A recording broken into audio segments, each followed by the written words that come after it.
사랑하는 성도 여러분, 하나님의 뜻을 알면서도 불순종하니 질병이 오고 재앙을 만난다고 설명하면 어떤 신앙인들은 주님을 영접하지 않고 하나님을 알지 않았다면 이렇게 엄격한 진리에 적용받지 않았을 텐데 그러면 내 마음대로 편하게 살았을 텐데 생각하기도 합니다. 편하게 산다는 건 뭘까요? 편하게 죄 지을 수 있었을 텐데입니다. 또 우리가 이 복음을 듣고 천국과 지옥을 알게 되면 예전에 내 구습대로 살면 그러면 마음이 찔리잖아요. 그러니까 내가 이 복음을 주님을 믿지 않고 알지 않았으면 똑같이 살아도 전에는 죄인 줄 모르고 살았고 편하게 그냥 내 마음대로 살았는데 이제 교회 와서 신앙생활하다 보니까 내 마음대로 살려고 하면 양심이 찔리고 또 내 안에 성령님께서 나를 움직이시면 공고해지니까 내가 교회 안 다녔으면 이 복음을 아예 몰랐으면 주님을 영접하지 않았으면 이라고 아직 믿음과 신앙이 얕을 때는 그렇게 이제 한숨 섞인 얘기를 하는 초신자들이 있기도 합니다만은 절대 그럴 수 없죠. 천국과 지옥을 모르는 사람은 지옥 안 갑니까? 아니거든요.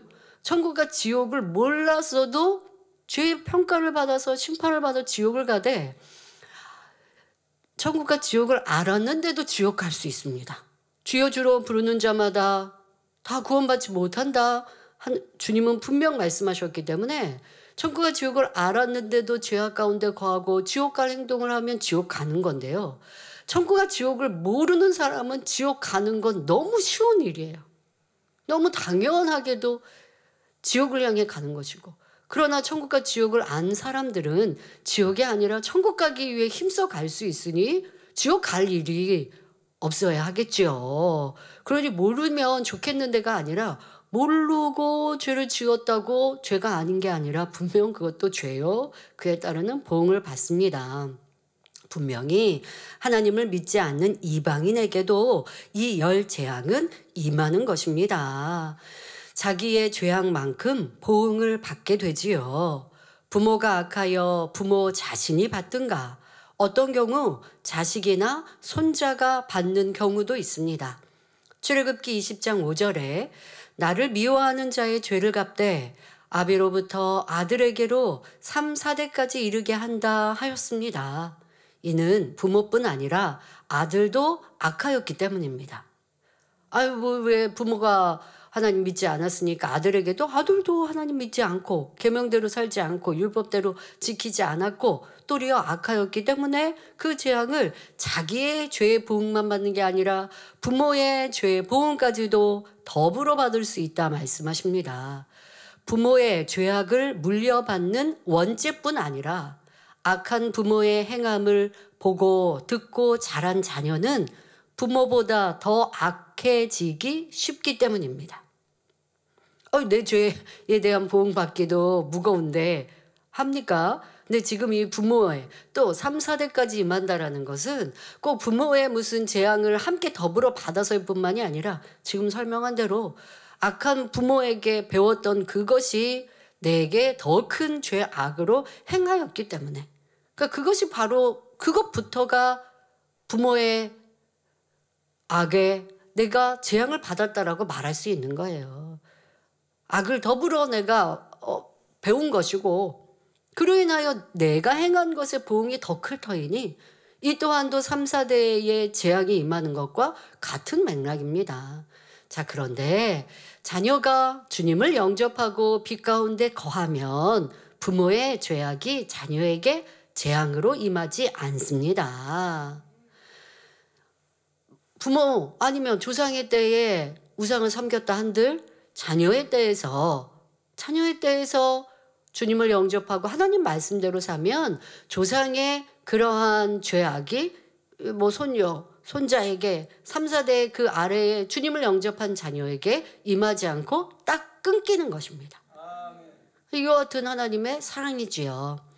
성도 여러분, 하나님의 말씀은 불신자들은 접어두고 믿는 자들이 보라고 주신 것입니다. 이 성경 불신자가 읽겠습니까? 그러나 신앙인들에게 이렇게 행하라 라고 주신 말씀입니다.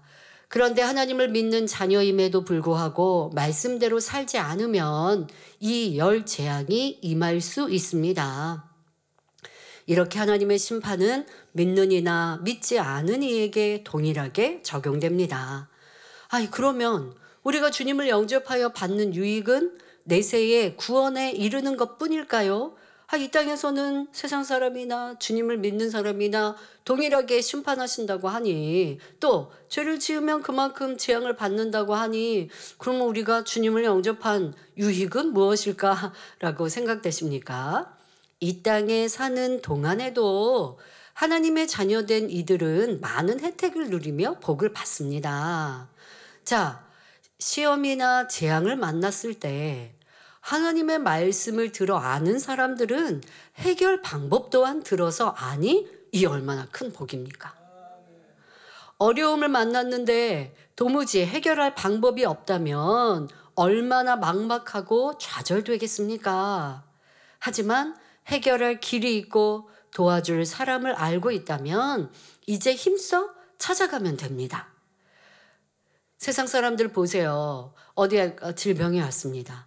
그런데 병원에 가서 도움을 청했고 또 병원에 가서 고친다고 했어요. 그런데도 이제 더 이상 안 되는 질병과 문제들이 있습니다. 또 연로하신 분들은 허리나 무릎이나 이렇게 이제 노화되고 해서 그래도 지금까지 병원에 의존을 했습니다. 왜냐하면 병원에서 더 이상 손 쓸 수 없습니다. 그러니까 통증이 있으면 진통제 정도 드시면서 그렇게 사셔야 됩니다. 이거 얼마나 남은 내 삶이 이제 이렇게 고통 중에 살아야 된다면 절망이죠, 절망. 이게 길이 없다는 것, 문제 해결의 방법이 없다라는 것, 길을 찾는데도 내가 알 수 없다라는 이 막막함은요, 절망입니다. 그러니까 그 절망 중에 있는 사람은 한탄하면서 고통, 매일매일 불행 중에 사는 것이고, 어떤 경우는 그러다가 삶을 끊어내기도 하는 것이고, 그런데 우리는 어떠하느냐? 혹여내게 어려움이 오고 문제가 있어도 하나님의 말씀 안에 해결 방법이 있다는 이 사실, 이것은 참 큰 복이라는 것입니다.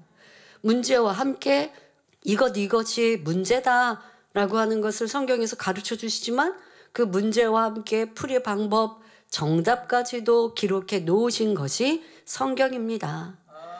그러니 우리 성도님들은 하나님의 말씀을 가까이 하시기 바랍니다. 시편 73편 28절에 하나님께 가까이 함이 내게 복이라. 내가 주 여호와를 나의 피난처로 삼아 주의 모든 행사를 전파하리이다 하신 대로 그 안에 거함으로 언제나 형통한 복을 받아 누리시길 기원합니다.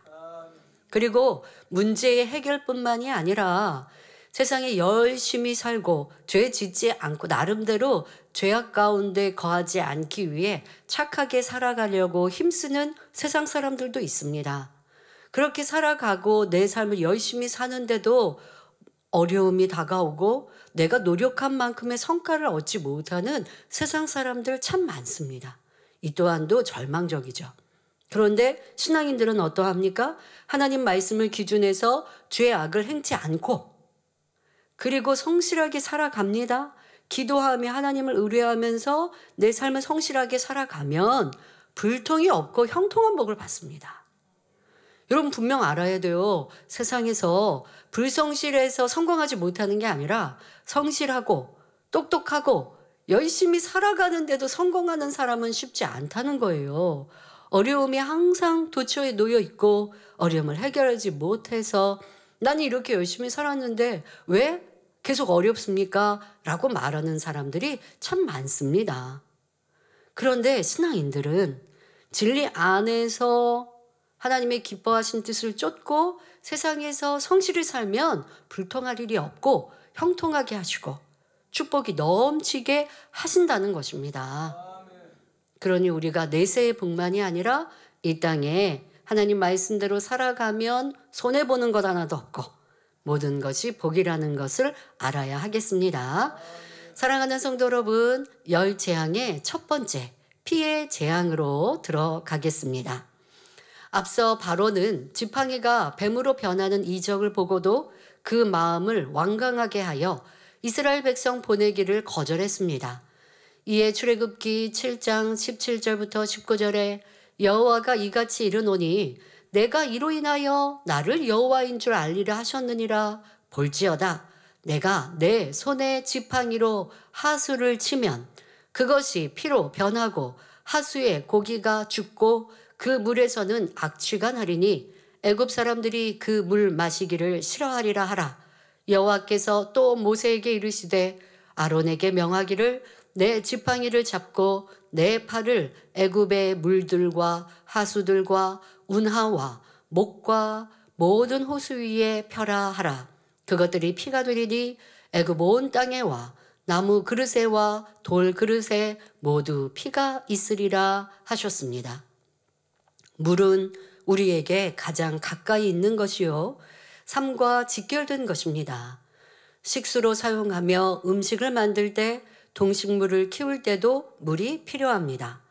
더욱이 하수나 연못, 호수에서는 물고기가 사는데 물이 피로 변하면 물고기는 어떻게 되겠습니까? 이처럼 물은 주변에서 흔히 볼 수 있지만 우리의 삶에 차지하는 비중은 매우 큽니다. 그러니까 물이 흔할 때 우리나라 같은 경우 예전에는 물 부족 국가가 아니었어서요. 물을 그러니까 돈을 물 쓰듯 한다라는 표현도 있었어요. 낭비하는 사람에게 돈을 물 쓰듯 한다라고 낭비하는 데에 인용하고 쓰기도 했는데요. 그런데 이제 오늘 이 말씀의 배경이 되는 애굽은 그와 반대입니다.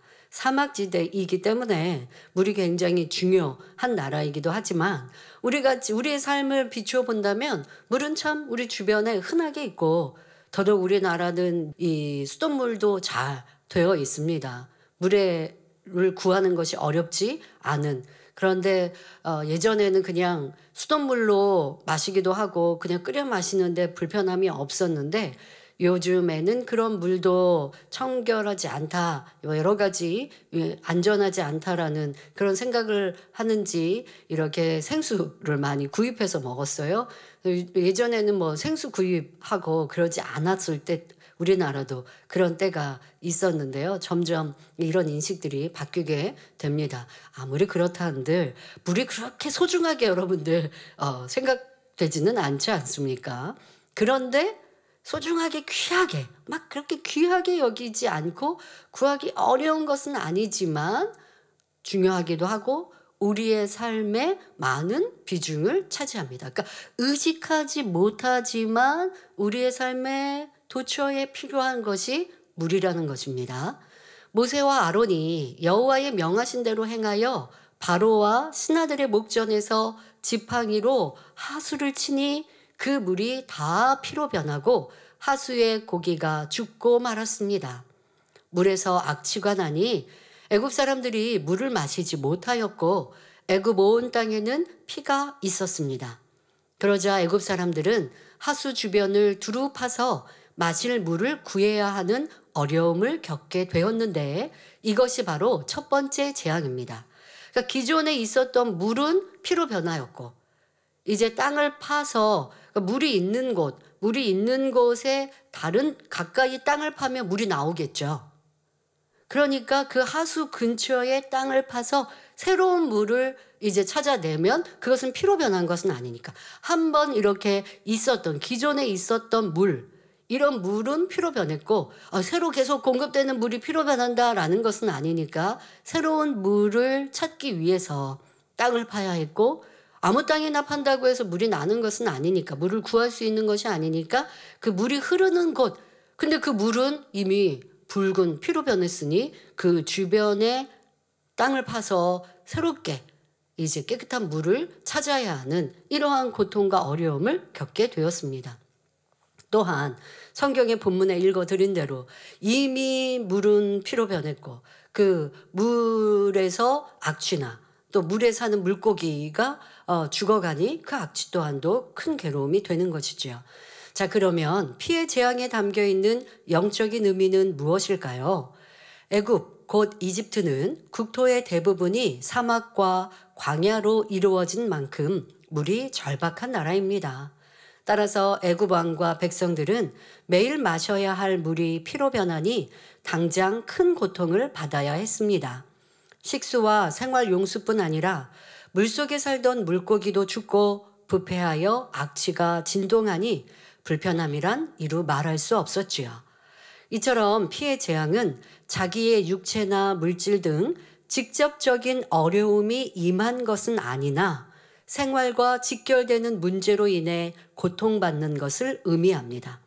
자, 내 육체적으로 직접적인 괴로움이 온다면 쉽게는 질병이 있겠고 사고를 당함으로 내 육체가 어떻게 잘못되는 경우, 이러한 경우는 직접적인 피해를 본 것이지요. 자, 그런데 이런 직접적인 해가 임한 것은 아닌 내 주변과 생활 환경 속에 따르는 고통을 피해 재앙으로 이해하시면 되겠습니다. 또한 가족, 친구, 동료 등 자신과 가장 가까운 사람들로부터 또는 주변으로부터 오는 시험들로 인해 짜증스럽고 고통스러운 일들이 생겨나는 것이지요. 이를 신앙생활과 연관지어 생각해 보면 가장 가까운 친구나 부모, 일가 친척이나 이웃으로부터 또 배우자로부터 핍박이나 시험이 오는 것에 비유할 수 있습니다. 물론 믿음이 큰 사람이라면 능히 극복하고 승리할 수 있지만 초신자나 아직 믿음이 연약한 사람은 핍박이나 시험으로 인해 큰 고통을 받을 수밖에 없습니다. 자, 우리가 지난 시간에는 재앙, 시험, 연단, 이러한 또 환난, 이러한 단어의 차이를 말씀드렸어요. 때로는 똑같은 모양새의 어려움인 것 같지만 그의 마음, 또 그의 지금 살아왔던 신앙생활의 믿음의 정도에 따라서 어떤 경우는 재앙이라 말해야 할 수도 있고 어떤 경우는 연단이라 말하기도 한다 했습니다. 지금 설명한 대로 같은 핍박이라는 시험이 온다 할지라도 핍박의 어려움은 주변 환경 가까운 사람으로부터 계속하여 오는 핍박이 괴로움이지 누가 나를 교회 다닌다고 뭐라 한들 멀리 있는 사람이라면 상관이 없겠죠. 근데 가까이 이 가족 안에서 핍박이나 신앙 안에서의 차이 때문에 어려움을 겪는다라고 하는 건 분명 어려움입니다. 그런데 이를 재앙으로 느끼는 사람은 자기의 신앙의 근간이 흔들려 버릴 수 있습니다. 그러나 시련, 시험으로 여긴다 한다면 나를 더 굳건한 믿음의 반석에 세울 수 있는 것이죠.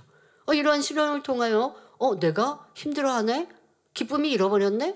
그러면 이 기쁨과 감사를 더 이루어야 되잖아 하고 시험이라는 게 믿음을 성장하는 테스트라는 표현을 해드린 것처럼 이는 이 연단을 통하여 믿음을 더 키워갈 수 있는 축복이 되는 것이에요. 근데 재앙이다라고 표현하는 사람이라 한다면 또 이제 시험 들었다라고 하는 사람이라 한다면 이러한 핍박, 신앙의 핍박을 통하여서 자기가 교회를 떠나기도 하고 하나님을 떠나기도 하고 잠깐 쉬자 하기도 한다면 이것은 재앙이 되는 것이죠. 그래서 어떤 이 재앙이라는 것이 이러한 병입니다 라고 말할 수 있는 것이 있는가 하면 대부분 그렇지 않는 경우들이 있습니다. 그러나 이제 크기의 차이가 분명히 있어요. 열재앙에는 하나하나 올라갈수록 더 크게 내게 어려움과 화가 임하는, 이렇게 이해하시면 우선 되겠습니다마는, 자, 그렇게 크기가 점점 커지고 괴로움과 고통이 점점점 커지는 것, 이러한 것으로 여러분들이 이해하시고 내 안에 지금 당한 이 어려움이 계속하여 나에게 반복적으로 어떤 경우는 피해 재앙과 같은 그냥 불편함이 계속 반복되면서 그냥 오랫동안 신앙생활을 하면 이 또한도 참 어리석은 일이죠.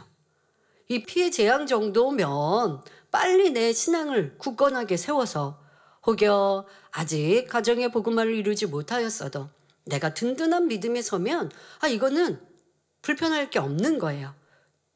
그럼 이런 핍박이 있으면 당연히 힘들지 않나요? 힘들지 않고 이겨갈 수 있어요. 어떻게 해요? 도리어 가족을 위한 기도로. 내 믿음이 더 굳건히 서고 내가 더 그리스도의 향기가 되고 빛의 사람이 되어져서 빨리 가족들에게 인정받아야지. 그래서 가족들의 마음 생각을 주관하는 사단이 나로 인하여서도 도리어 떠나가고, 그리고 가족이 함께 손에 손잡고 천국 새로운 삶을 가야지, 이런 소망으로 바꿀 수 있는 거예요.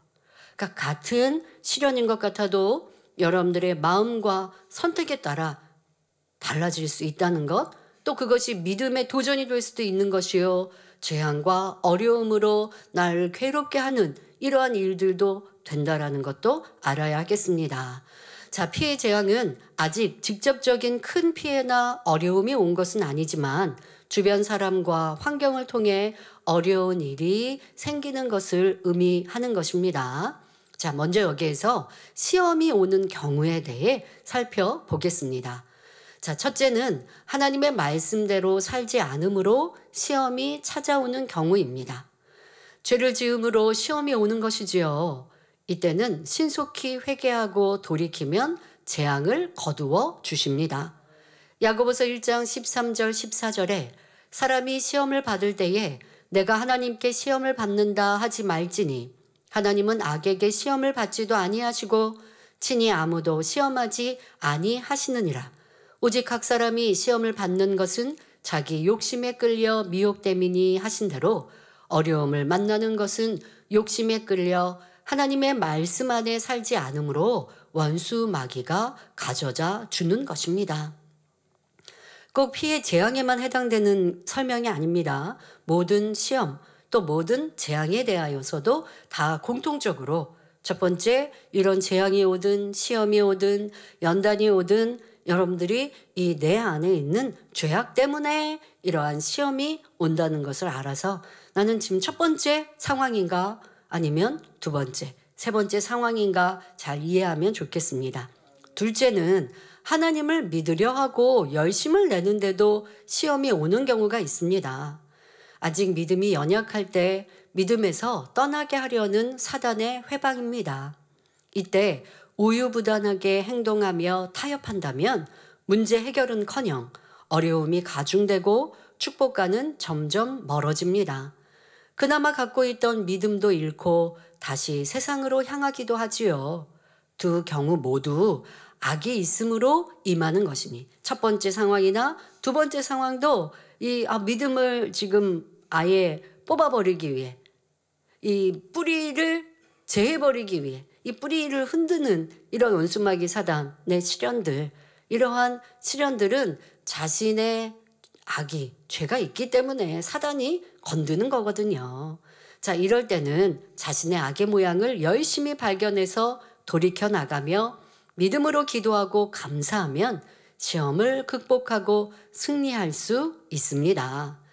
지난 시간에 전한 지팡이가 뱀이 된 이적에서 모세의 뱀이 술객의 뱀을 잡아먹은 것처럼, 아니 모세의 명으로 아론의 지팡이가 뱀이 되었어요. 그런데 이 바로 왕의 술객들도 그들도 이렇게 뱀을 만들었단 말이에요. 그런데 하나님은 거기에서 멈추지 않으시죠?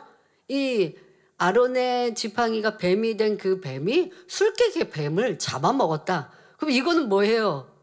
이 모세의 하나님이 더 크시다, 위대하시다라고 하는 증거 아닙니까?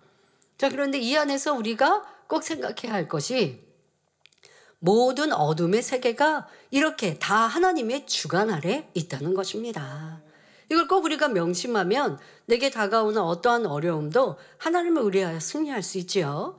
하나님께서는 출애굽기 4장 4절에 처음 모세를 부르실 때 지팡이를 던져 뱀이 되게 하시고 다시 뱀을 잡으니 지팡이로 회복되는 이적을 보여주셨습니다. 곧 사단의 역사를 통해 시험이 왔다 할지라도 믿음을 내보이며 하나님께 전폭적으로 의지하면 원상으로 회복시켜 주신다는 사실입니다. 여러분, 시험은 하나님이 주셨다 말하면 안 됩니다. 내가 어려움을 당하고 고통을 당할 때 하나님 왜 제게 이런 어려움을 주셨어요? 기도하거나 그런 말을 하면 안 돼요. 왜? 하나님은 사람에게 시험 주신다 하지 않으셨으니까요. 뒤에 세 번째 경우는 좀 특별한 상황을 설명합니다마는 보통의 경우는 내 죄악으로 인해 사단이 시련과 어려움과 환난을 가져다 주는 거예요. 근데 그 또한도 하나님께서 허락하셨기 까닭에 어둠의 권세자에게 어둠에 거하는 사람들은 너가 주관해도 된다라고 그렇게 허락되었어요. 그러면 하나님께서 왜 사람을 만드시고 사람을 괴롭힐 원수 마귀 사단에게 그 권세를 주셨나요? 할 수가 없어요. 이거는 이제 우리가 근본적인 신앙의 기초인 십자가의 도에서 나오는 설명, 인간경작의 하나님의 섭리 가운데 나옵니다마는 그럼 왜 하나님이 선악과를 두셔서 사람이 따먹게 하셨어요? 이러한 질문하듯이 그러나 하나님이 따먹으라고 선악과를 두신 게 아니라 따먹지 말라고 가르쳤고 사람에게는 자유의지를 주셔서 자유의지를 주지 않은 사람은 로봇과 뭐가 달라요? 천사와 뭐가 달라요? 그러면 그건 하나님 맘대로 하시는 거니까 인간 경작이라 말할 수 없어요. 그러니 하나님은 사람에게 희노애락을 느낄 수 있고 스스로가 선을 선택할 수 있는, 그런데 반대로 선을 선택할 수 있다는 건 악도 선택한다는 얘기거든요. 그렇다고 하나님이 악을 선택하라고 자유의지를 주신 게 아니라고요. 선을, 진리를, 사랑을 선택해서 천국 가자, 천국에서 함께 행복을 누리자 하시는 하나님의 사랑으로 사람들에게 자유의지를 주셨는데, 그런데 아담은 그 자유의지로 선악과를 따먹었어요. 선악과를 따먹은 아담은 선악과를 따먹을 때 누가 주관했냐? 어둠이 주관을 했거든요. 그러니까 어둠에게 순종을 한 거예요. 원래 하나님께 속했던 아담이 하나님의 불순종하고 원수마귀 사단에게 순종하니 이제는 내 소속이 스스로 원수마귀 사단에게 옮겨진 거예요. 그래 원수마귀 사단은 이제 저는 내 말 듣고 죄를 지었으니까 내 것입니다. 아니 하나님께서는 어찌 할 수가 없으시죠. 그리고 아담에게 원래 이 하늘을 다스릴 권한을 주셨잖아요. 권세가 아담에게 있었어요. 그런데 아담이 원수마귀 사단에게 순종하니 아담에게 가진 권세가 원수마귀 사단에게 간 거예요. 여러분 옛날 조선시대 보세요. 종이 원래 종은 주인에게 속해 있습니다. 그래서 주인의 집안에서 일을 하잖아요. 근데 어떤 경우는 그 종이 주인의 집 밖에서 따로 가정을 이루고 살고 또 주인을 위해서 일하는 이러한 체계도 있었습니다. 그런다 할지라도 밖에 내가 살고 주인의 일을 하는데 남은 시간 내가 일을 해서 돈을 벌 수 있어요. 그래도 그 재산은 주인의 것이에요. 이게 종과 주인의 질서 관계거든요. 영계의 법칙에서도 아담이 자신에게 가지고 하나님이 주셨던 권세, 이 권세를 원수마귀 사단에게 순종하고 죄를 지으니 원수마귀 사단에게 간 것이고, 그러니 이 하늘은 이 지구잖아요. 이 하늘에 속해 있는 사람, 그러나 이 하늘에 속해 있는 사람 중에도 빛 가운데 거하면 하나님의 것이고 어둠 가운데 거하는 사람들은 이 하늘의 주관자인 원수마귀 사단에게 속해 있는 것이고, 그러니 시련과 환난과 어려움을 죄 지은 사람에게 마음껏 줄 수 있는 것이 원수마귀 사단의 권세요 권한인 것입니다. 하나님이 그냥 사람을 괴롭히기 위해서 사단을 활용하신 게 아니라 이 모든 것이 다 영계의 법칙 안에 진행되었고, 그런데 하나님은 이 또한도 다 알고 계신 거예요. 이렇게 진행될 걸 알고 계셨고, 이렇게 되어야 어둠이 있어야 인간 경작도 진행되고, 그래야 참 자녀를 얻어서 천국에 이를 이들을 골라 뽑으실 수 있고, 그러나 또한 예수님을 보내시고 성령님을 보내셔서 우리 인생들이 천국 올 수 있도록 계속 이끌어 가시는 하나님의 사랑. 이걸 알면 하나님 왜 내게 이 어려움 안 막아주셨어요? 할 수 없어요. 내가 선택한 거예요. 자, 그런데 우리 인생이 어리석어서 어둠을 선택하고 원수마귀 사단이 좋아하는 비진리를 선택해서 시련과 어려움을 당했어도 그래도 회개하고 돌이켜 다시 빛 가운데로 가면 하나님께서는 모든 것을 회복시켜 주신다는 것입니다. 자, 처음 하나님께서 모세를 부르실 때 내 손에 든 것이 무엇이냐? 지팡이를 그러면 던져라. 뱀이 되었어요. 그런데 다시 그것을 잡으라고 하십니다. 자, 이때 여러분 뱀의 꼬리를 잡으면 뱀은 어떻게 합니까? 이 머리를 돌려서 사람을 물어요. 이거는 사람이 어리석은 모습이에요. 근데 뱀의 꼬리를 잡으라고 하시니 꼬리를 잡았어요. 이 무슨 말이에요? 순종하는 거예요. 모세는 그대로 순종하는 거예요. 그대로 순종하니 뱀으로 바뀌었던 지팡이가 다시 지팡이로 바뀌죠. 하나님은 이것을 이적으로만 보이시는 것이 아니라 우리에게 깨우쳐 주십니다. 원수 마귀 사단이 우리에게 시련과 어려움을 주어도 우리가 하나님 말씀대로 순종하면 다시 회복시키신다는 메시지가 담겨 있습니다. 또한 아론의 지팡이가 뱀이 되고 또 바로의 술객들이 지팡이로 뱀을 만들었을 때 이 아론의 지팡이의 뱀이 술객의 뱀을 삼킨 것처럼 하나님의 능력과 은혜는 우리의 환경과 주권의 어두움을 물리쳐 주시고 승리케 하신다는 의미가 내포되어 있지요. 여러분은 하나님의 아들, 딸, 하나님의 자녀입니다. 그러니 원수마귀 사단이 나를 주관하면 안 됩니다. 원수마귀 사단이 가져다 주는 시련과 어려움과 문제 속에 괴로워하면 안 됩니다. 왜 그런다고요? 내가 하나님께 속해 있지 않기 때문이니 이제는 회개하고 돌이켜 빛 가운데 진리 가운데 거하셔서 내게 다가온 시련을 하나님의 빛으로 넉넉히 이겨가시기를 바랍니다. 전지전능하신 하나님의 능력을 믿는다면 얼마든지 하나님을 전폭적으로 의지하여 나갈 수 있습니다. 적당히 타협하는 것은 믿음이 아니기에 하나님께서 역사하실 수 없습니다. 시험이 올 때 하나님 앞에 온전히 의지함으로 그 시험을 거두어 주시는 하나님의 능력을 체험할 수 있어야 합니다. 아직 내가 믿음이 여려 주변을 통하여 시련이 오고 어려움이 오고 핍박이 왔다 한다 할지라도 타협하는 것이 아니라 내가 만난 하나님, 그래 하나님은 이렇게 살아 역사하시는데 상대가 하나님을 믿지 못해서 나를 이렇게 핍박하는데 상대가 나를 어렵게 한다고 다시 하나님의 뜻을, 하나님의 품을 떠날 수는 없지. 그리고 하나님을 선택할 때 그러면서 기뻐하고 감사하고 또 계명대로 지켜 행하고 깨어 기도하면 모든 것 하나님이 회복시켜 주십니다. 모든 것은 하나님의 주권하에 있으니 크거나 작은 어떤 문제도 하나님께 전폭적으로 의지하고 맡기며 하나님의 말씀대로 준행하면 어떠한 시험이 와도 상관이 없습니다.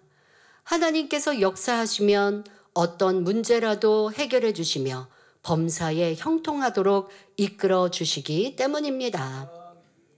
세 번째 시험의 유형은 악의 모양이 없고 믿음이 좋은 사람에게 임하는 시험입니다. 사도 바울은 주를 위하여 많은 핍박을 받았으나 선과 사랑으로 승리하니 권능을 받아 이방인에게 복음을 전파하는 귀한 사도로 쓰임 받았습니다. 여러분, 우리 주의조님들 일꾼들, 사도 바울은 신약시대의 최고의 권능의 사역자였습니다. 그러한 사람 되면 참 좋겠다 생각해 보셨을 텐데요. 그런 기도도 해보셨을 텐데요. 아버지 하나님, 저도 사도 바울과 같은 권능으로 저로 가능한 이 마지막 때 깨우기 원합니다 라고 기도해 보셨습니까? 사도 바울처럼 살면 그런 권능을 받을 수 있죠. 근데 사도 바울은 그 권능을 받아내리기 위해 너무나 많은 연단도 어려움도 핍박도 받았습니다. 나의 동족인 유대인들이 사도 바울을 죽이겠다고 결사대를 만들 정도였어요. 그 핍박은 어떠했겠습니까? 사도 바울이 가는 것마다 쫓아다니면서 저는 나쁜 사람이라고 외교도라고 하지 않았겠습니까?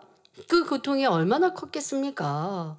그리고 돌로 맞아 죽음을 당하는 이러한 일도 있었고, 주의 이름을 전하다가 감옥에 갇히는 일들도 있었고, 그런데 그때마다 믿음을 저버린 것이 아니라 나를 구원하신 주님, 죄인된 나를 위해 십자가의 모진 고난 고초를 당하신 주님의 그 은혜와 사랑을 받은 내가 무엇으로 어렵고 힘들어하리요 하며 기뻐하고 감사하며 나아가니 그 모든 것이 쌓여 권능으로 임한 거예요. 근데 여러분들은 좋은 거는 갖고 누리길 원하나 내가 해야 할 수고와 내가 해야 할 선행은 하지 않으면 그 응답은 임하지 않는 것이지요. 그러니 이렇게 죄 없이 시련이 임하는 것은 곧 그에게 축복으로 임할 사인인 것입니다. 예수님께서도 마귀가 시험하였다고 성경에 기록하고 있습니다. 바로 이런 말씀을 통해 우리가 주를 믿을 때에 시험이 올 수 있고 또 주를 위해 산다 할지라도 시련이 오나 그것을 믿음으로 승리하면 더 크게 영광 돌릴 수 있음을 알려주시는 것이지요. 선지자들과 사도들도 다 시험을 받았습니다. 이분들은 시험 중에 불평하거나 원망하지 않고 오직 믿음으로 행합니다. 그러니 시험은 떠나고 큰 축복이 임하였지요. 다니엘과 다니엘의 세 친구에게도 시험이 왔습니다. 하나님의 뜻을 지키면 생명이 위험한 상황임에도 타협하지 않고 감사로 승리하니 시험은 사라지고 축복이 임하였습니다. 하나님께 크게 영광을 돌리고 더 높은 지위에 오를 수 있었던 것입니다. 눈물의 선지자라 하는 예레미야는 자기 민족과 백성들이 하나님 앞에 범죄하는 것을 보고 눈물로 호소하며 애통하였습니다. 이렇게 하나님의 뜻을 전하였는데 이로 인해 매도 맞고 감옥에 갇히는 고난도 받았습니다. 그러나 바벨론의 느부갓네살 왕에 의해 예루살렘이 함락되었을 때, 그러니 예레미야가 예고하고 예언한 대로 이스라엘이 이렇게 된 거예요. 그런데 이렇게 예고하고 예언할 때 왕과 또 왕의 신하들은 예레미야의 말을 듣지 않고 반대로 가니까 도리어 그들은 어려움을 당하게 된 것인데요. 아무리 이 왕을 통하여 어려움을 당했던 예레미야라 한다 할지라도 그 시간이 지난 후 도리어 형통한 복을 받게 되어집니다. 느부갓네살 왕이 예루살렘을 함락했을 때 많은 사람이 포로로 잡혀가고 죽임을 당하였지만 예레미야는 오히려 왕으로부터 선대받을 수 있었습니다. 아브라함은 어떠했습니까? 아브라함이 악이 있어서 독자 이삭을 바치라는 시험을 받은 것이 아닙니다. 이 시험을 통해 아브라함의 순종과 믿음이 증명되며 바로 원수마귀 사단에게 보이는 것이지요. 그리하여 엄청난 축복을 주셔도 원수마귀 사단이 반기를 들지 못하는 이러한 증거를 내보이는 시험이었던 것입니다. 이렇게 믿는 자에게는 시험이 와도 아무 문제될 것이 없습니다. 그리고 믿음으로 시험을 통과하면 예비하신 축복을 받아 크게 영광을 돌리는 것입니다. 이와는 반대로 죄가 있어 시험을 받는 사람이 회개치 않고 계속하여 악을 바라면 재앙은 더 큰 재앙으로 발전합니다. 하수가 피로 변한 지 7일이 지나도록 바로는 마음을 완강케 하여 돌이키지 않았습니다. 자신의 술객들도 물을 피로 변하게 하니 이스라엘 백성을 보내달라는 모세의 요청을 거절한 것입니다. 이때 원로 목사님의 설명 중에 이런 말씀을 하셨습니다.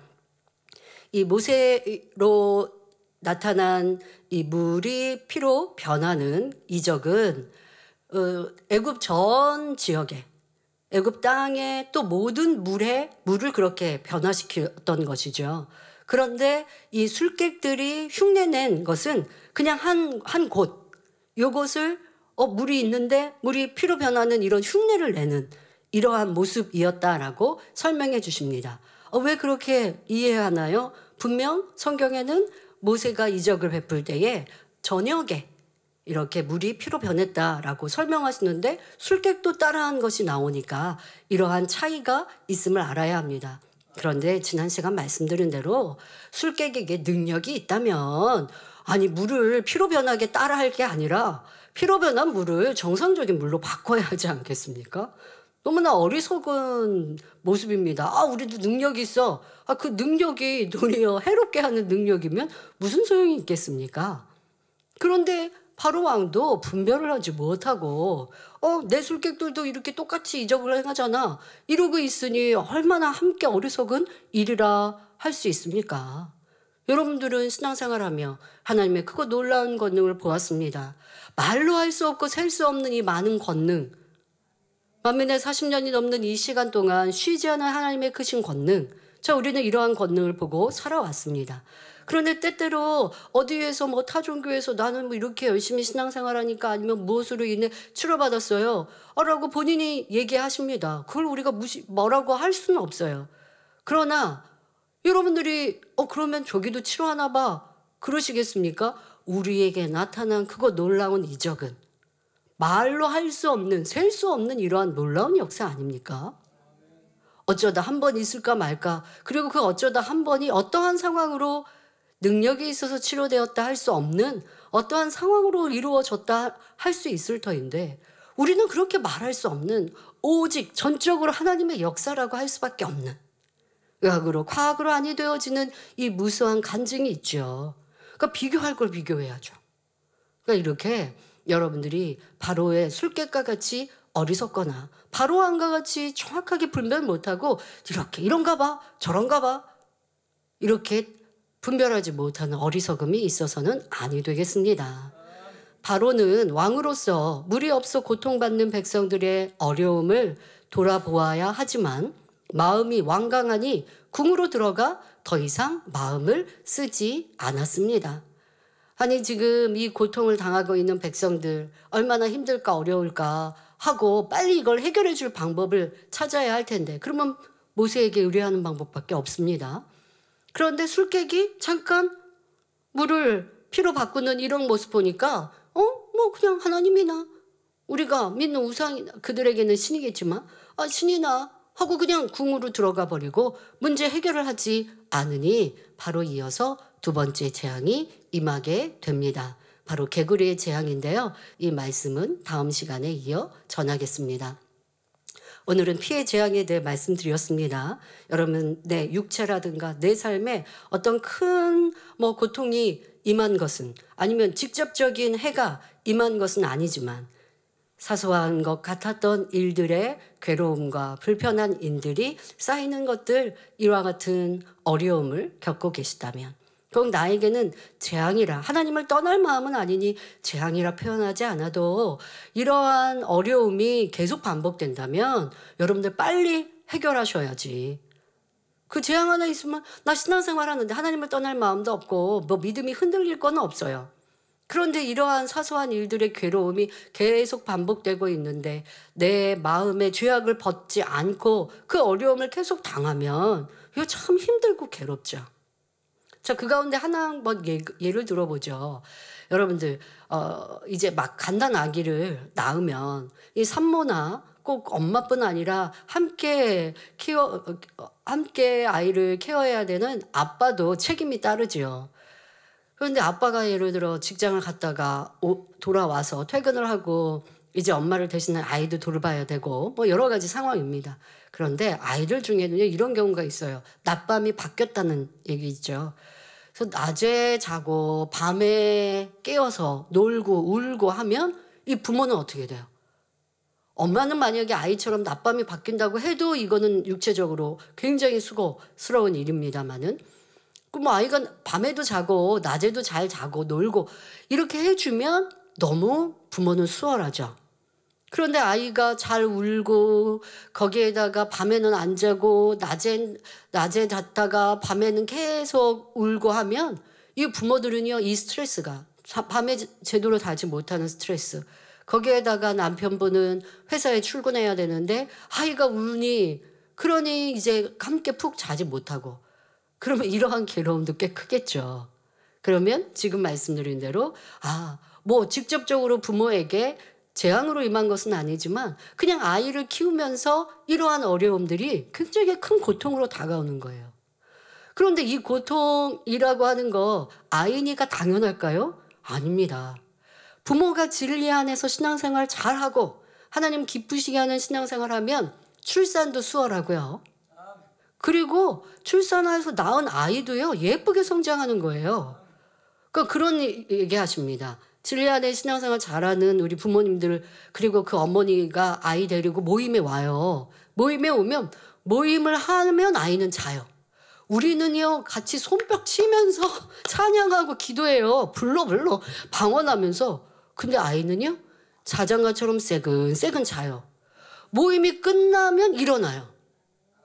그러면 엄마는 어떻게 해요? 아이가 자는 동안 불같이 기도하고, 아이가 깼으니까 이제 모유 수유도 하고 아이도 돌봐주면, 근데 지역 식구들이 함께 있으니까 아이 예쁘다고 같이 돌봐주세요. 그러면 엄마는 평안하게 밥도 먹고, 이게 뭐예요? 효녀 효자. 왜 그런다고요? 그 아이를 내가 예쁘게 낳아서가 아니라 부모가 신앙생활 바로 하면 그런 거예요. 근데 부모가 신앙생활 바로 하지 못하면 첫 번째 케이스처럼 별거 아닌 일, 또 당연히 있는 일인데 이게 왜 나한테는 괴롭고 고통스럽고 힘들고. 그래서 세상 사람들 보세요. 아이 낳고 부부 사이가 멀어지거나 또 산모 후유증 뭐 이런 고통당하는 일이 참 많죠. 이 피해 재앙에 비슷하게 적용할 수 있습니다. 그래서 그런 아이를 보고 부모가 아유 너 때문에 내가 재앙당해서 이러라는 게 아니라 그렇지 않을 수 있는데 반대로 고센 땅을 지킴받았던 것처럼 아이가 너무 예쁘고 사랑스럽고 아이로 인하여 그 부부가 더 하나 되어지고 아이로 인하여 더 하나님께 기도하고 신앙이 더 뜨거워질 수 있는 축복의 자녀로 낳고 키울 것인가 그렇지 않을 것인가는 부모의 신앙에 달려있는 것입니다. 이것처럼 나로 인해 내 주변이 빛으로 지킴받고 보호받을 것인가 그렇지 않을 것인가는 여러분 스스로의 선택이 있다는 것을 기억하셔서 피해 재앙과 같은 시련과 시험과 어려움을 유지하지 마시고 빨리 떨쳐버리시고 하나님의 기뻐하시는 보호받고 지킴받고 형통한 성도님들이 다 되시기를 바랍니다. 할렐루야. 전능하신 사랑의 아버지 하나님, 이 시간 기도받는 모든 성도님들을 위해 안수하여 주옵소서. 전국 전 세계 하나님의 자녀들 위해 시공간을 초월하여 역사하여 주시옵소서.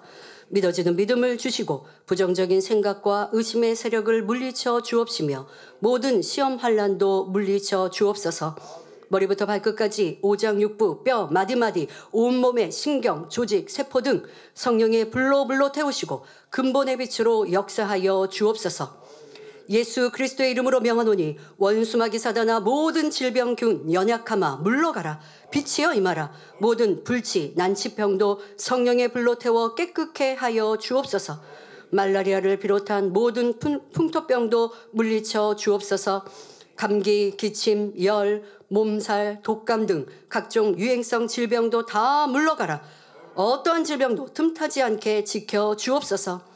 각종 암과 전이된 것, 에이즈, 백혈병, 뇌졸중, 고혈압, 저혈압, 심장병, 폐병, 위장병, 당뇨, 부인병, 피부병, 갑상선 질환과 모든 염증도 깨끗게 하여 주옵소서. 소아마비, 중풍, 관절염, 디스크도 온전케 하여 주옵소서. 요통, 두통, 신경통을 비롯한 모든 통증은 사라질지어다. 간질, 자폐증, 우울증, 조울증, 공황장애, 노이로제, 치매 등 모든 정신질환도 물러갈지어다. 모든 마비된 것도 풀어지고 일어나 걷고 뛸지어다. 눈도 잘 보이게 하옵시고 귀도 잘 들리게 하여 주옵소서. 소경은 눈을 뜨고 귀머거리는 들으며 벙어리는 말할지어다. 각종 사고 후유증도 깨끗게 하여 주옵시고 부러진 뼈도 붙여 주옵소서. 화상 입은 것도 온전케 하시고 화기야 물러가라. 열도 물러가라. 아버지 하나님 흉터나지 않게 역사하여 주옵소서. 마약을 비롯하여 각종 약물과 독극물, 중독도 깨끗함을 입을지어다. 죽은 신경과 세포가 살아나며 죽은 자도 살아나게 하여 주옵소서. 잉태의 축복도 주옵소서. 예수 그리스도의 이름으로 명하노니 원수마귀 사단아 하늘 공중 권세 잡은 악의 영들아 물러가라. 그의 사자들도 물러갈지어다. 이 땅의 악한 영, 더러운 영, 거짓되고 간사한 영, 이간질하고 미혹하는 모든 어둠들은 물러갈지어다. 모든 흉악의 결박을 풀고 어둠아 물러가라. 빛이여 임하라. 아버지 하나님 부르짖어 기도할 수 있는 능력을 주시고 죄를 버리고 성결될 수 있는 능력 주옵소서. 영원히 잘됨같이 범사에 잘되게 하시고 가정의 복음화도 이루어 주시기를 원합니다. 한 주간도 모든 사고와 재앙으로부터 지켜주시고 불통이 없는 형통한 삶을 살 수 있도록 축복해 주옵소서. 성령의 불담으로 천군 천사와 주님의 불꽃 같은 눈동자로 모든 하나님의 자녀들과 가정일터 사업터를 지켜주시기를 원합니다. 학생들에게 지혜와 명철을 더하시고 공부할 수 있는 뜨거운 마음과 열정도 더하여 주옵소서. 마음과 생각을 세상에 빼앗기지 않도록 지키시고 하나님을 뜨겁게 사랑하는 학생들로 축복하여 주옵소서. 하나님의 자녀들이 먹으나 마시나 입으나 무엇을 하든지 하나님 앞에 영광 돌리는 삶이 되게 축복하여 주옵소서. 나는 하나님을 만났노라, 체험했노라, 응답받았노라, 축복받았노라 간증하는 입술이 되게 역사하여 주옵소서. 아버지 하나님 감사합니다. 홀로 영광 받으옵소서. 우리 주 예수 그리스도의 이름으로 기도하옵나이다. 아멘.